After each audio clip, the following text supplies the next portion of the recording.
Terima kasih Anda masih bergabung di NTV Prime Dialog bersama saya Patricia Mapaliai.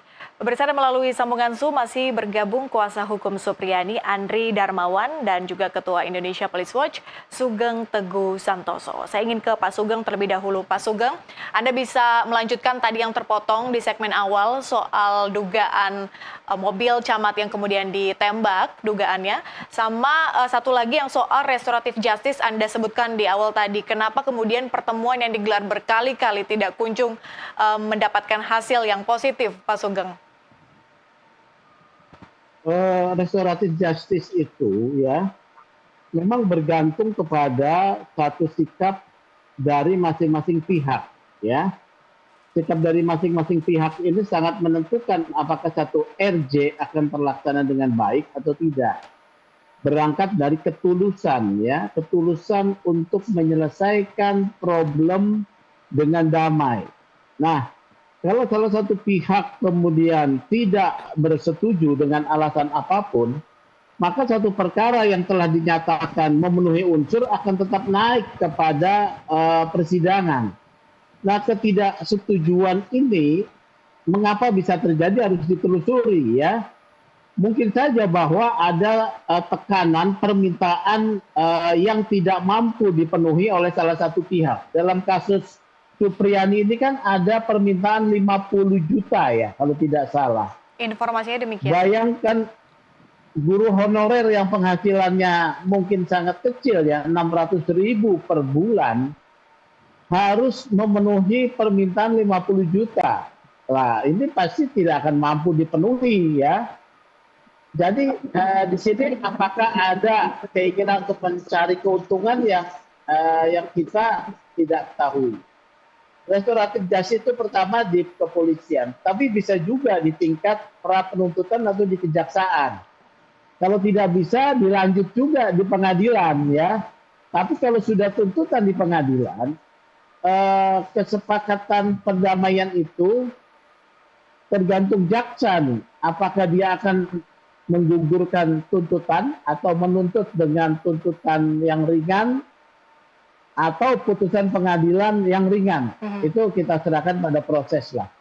Kalau terkait dengan pengancaman, jadi tadi saya sudah sebutkan ya beberapa bentuk tekanan, intimidasi, pengancaman kepada pihak-pihak tertentu itu ada beberapa bentuk.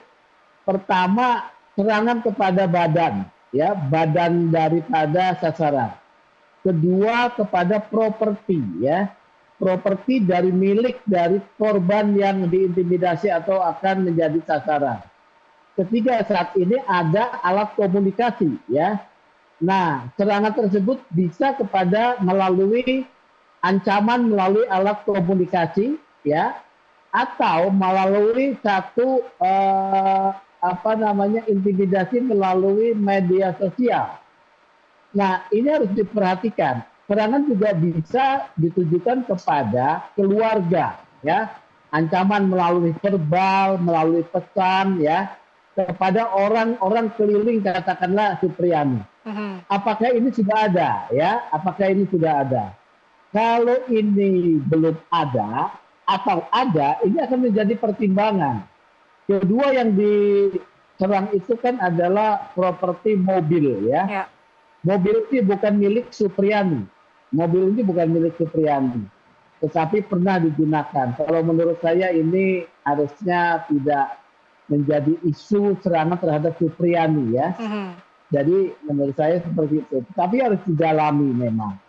Bisa juga serangan tersebut kepada pendamping atau kuasa hukum yang melindungi, memberikan perlindungan hukum. Nah, kepada Pak Andri ini, apakah ada satu tekanan, ancaman yang menyasar kepada Pak Andri yang tujuannya kepada Supriyani?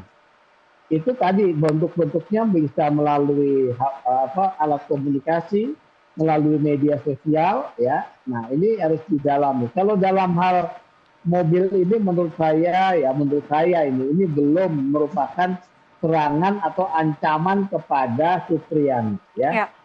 Oke, Pak Sugeng, ada kemudian informasi juga bahwa Camat Baito setelah kejadian itu dipecat oleh Bupati Konawe Selatan. Apa tanggapan Anda? Dipecat? Informasinya Apa kami terima alasan? sedemikian, Pak Sugeng. Menurut saya Bupati tentu kan harus melakukan sesuatu, harus ada dasarnya ya. Ya. Kalau dipecat ini bisa digugat ke pengadilan tata usaha negara karena tidak ada alasan, kecuali sebelum-sebelumnya ada satu proses di pemeriksaan dugaan pelanggaran. Ya, kalau tidak ada pemecatan tidak bisa. Kalau mutasi bisa saja mutasi ya. Tapi mutasinya alasannya apa Ya. gitu? Oke. Mutasi dalam bentuk demosi atau kenaikan posisi? Oke. Ini Oke.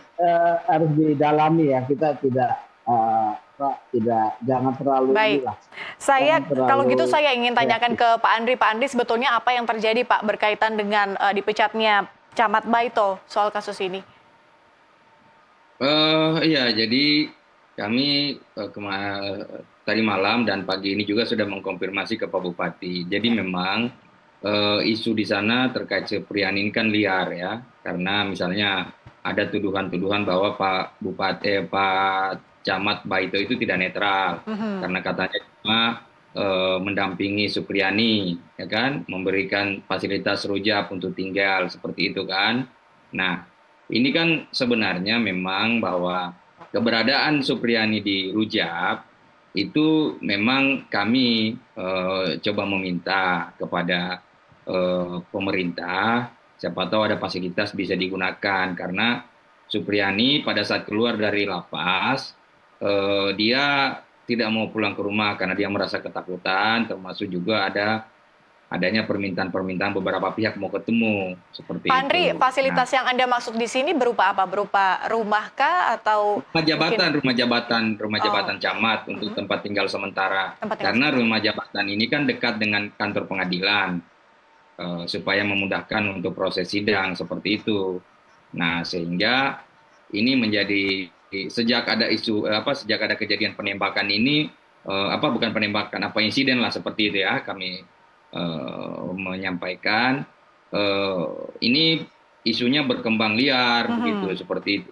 Ada Camat Baito mengantar Supriyani seperti apa, sehingga menurut Pak Bupati bahwa ini dinonaktifkan dulu, bukan dipecat ya, dinonaktifkan untuk meredam suasana dan membuat situasi di masyarakat menjadi ini. Akhirnya kami juga pada saat itu ya Supriyani kami arahkan dan teman-teman kuasa hukum mengarahkan ke rumah ibunya, dan di sana juga kami coba mendampingi terus supaya kami memastikan bahwa kondisi Supriyani ini aman dan bisa mengikuti persidangan-persidangan selanjutnya. Apakah dinonaktifkannya Camat Baito juga berkaitan dengan keinginan sejumlah pihak soal adanya perdamaian dalam kasus ini?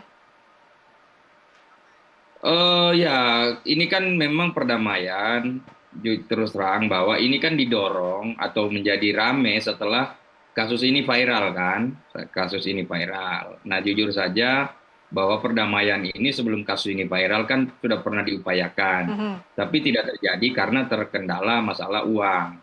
Itu seperti itu. Berarti terkonfirmasi bahwa restoratif justice yang diupayakan sebelumnya memang tidak menemukan jalan keluar karena persoalan uang damai itu ya Pak ya? Ya, jadi begini, tadi kan kami juga sudah periksa saksi-saksi. Kami sudah mendapatkan kesimpulan ke fakta-fakta bahwa pada saat di tingkat penyidikan, Supriyani ini kan dipaksa mengaku oleh penyidik ya, namanya Pak Jepri. Dipaksa supaya mengakui saja perbuatan ya, supaya perkara ini dihentikan seperti itu. Oke, Pak Jepri itu siapa, Pak Andri?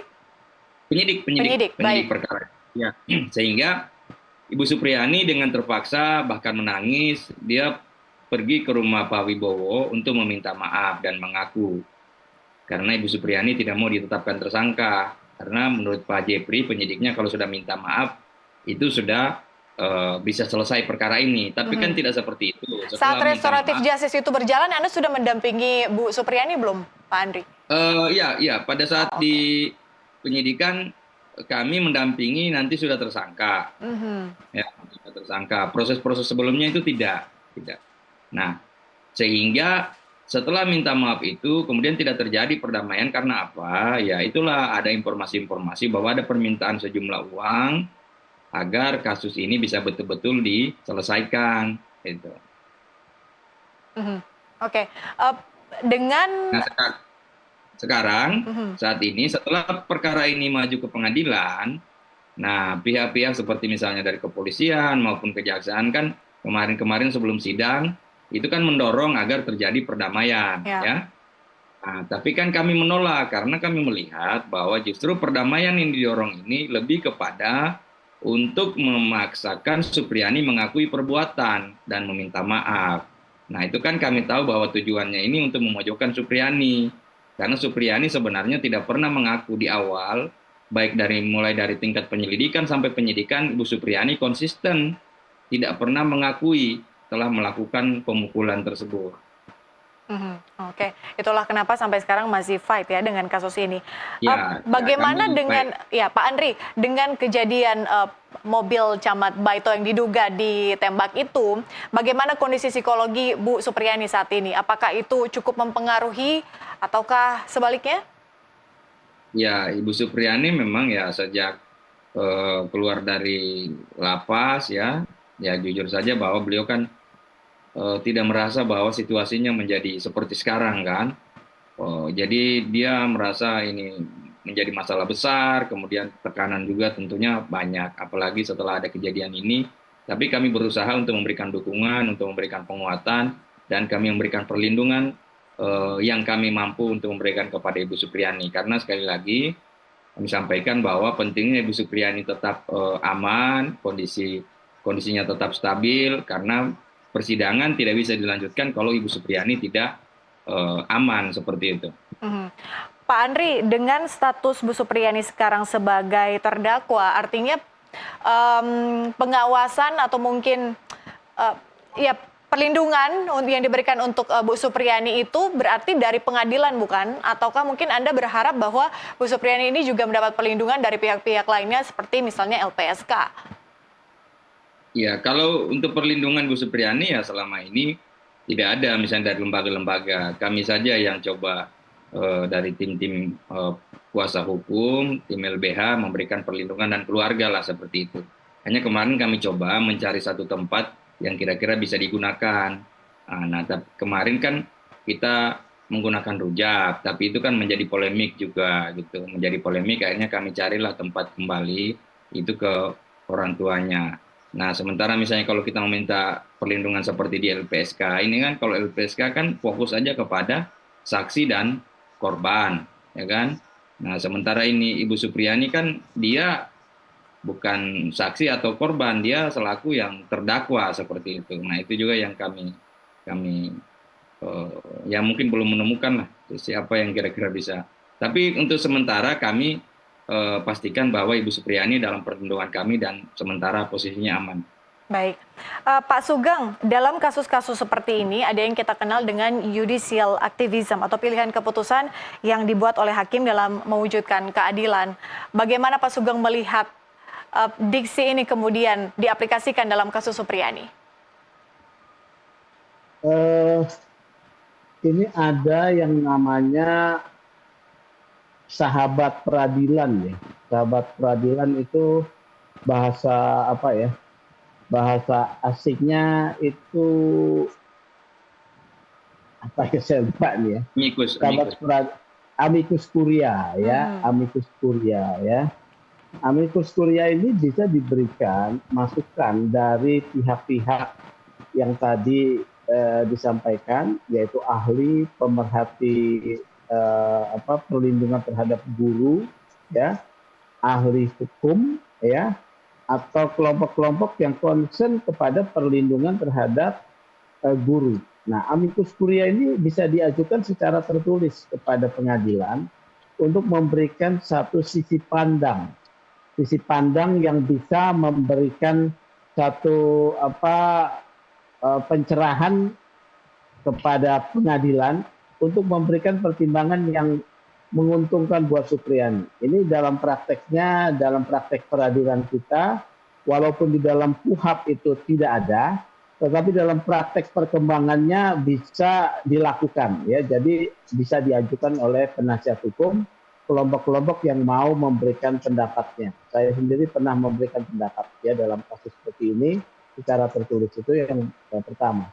Yang kedua terkait dengan isu tadi Pak Camat itu dinonaktifkan. Ya. Menurut saya tindakannya ini berlebihan dan tidak tepat ya. Justru Pak Camat ini sebagai seorang pamong wilayah di tingkat kecamatan, dia harus wajib memberikan satu fasilitasi bahkan perlindungan, bahkan bantuan kepada warganya. Ini bukan soal keberpihakan, karena Pak Camat ini bukan dalam posisi sebagai aparat penegak hukum.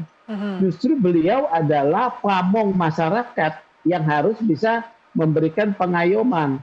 Kalau Supriyani selama ini merasa tertekan dan juga terlalu jauh dari pengadilan, memberikan rumah jabatan tidak ada problem ya, untuk menumpang ya, bukan permanen, menumpang. Kalau karena ini kemudian dia dinonaktifkan, ini saya pertanyakan di tindakan Bupati. Bupati mungkin kan ada Forkominda ya. Forkominda itu salah satunya adalah Kapolres ya. Apakah ada tekanan dari Kapolres ya? Karena aparat yang melakukan pelaporan terhadap Supriyani kan anggota polisi. Ini yang harus dicek ya. Dan penonaktifan itu dasarnya apa? Merujuk pada peraturan pelanggaran ASN apa ya? Ini justru menjadi masalah baru ya, masalah baru di dalam isu Supriyani ini ya.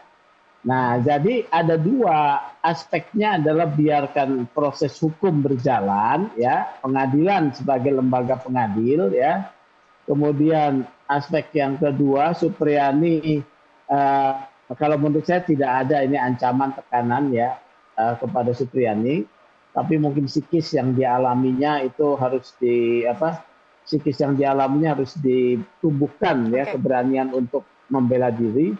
Ya, masalah baru itu soal Camat dinonaktifkan. Oke, Pak Sugeng, ketika kemudian hal-hal seperti dinonaktifkan ini diberlakukan, efek dominonya akan seperti apa? Terlebih khusus dengan kasus-kasus yang melibatkan tenaga honorer atau guru honorer maupun juga anak di bawah umur.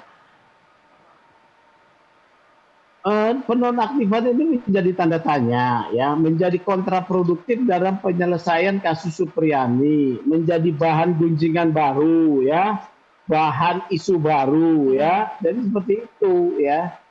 Terkait dengan kasusnya Supriyani sendiri kan kasus personal, ya, personal dalam hubungan perbuatannya yang sedang diminta pertanggungjawaban, benar atau tidak kan saat ini sedang didalami.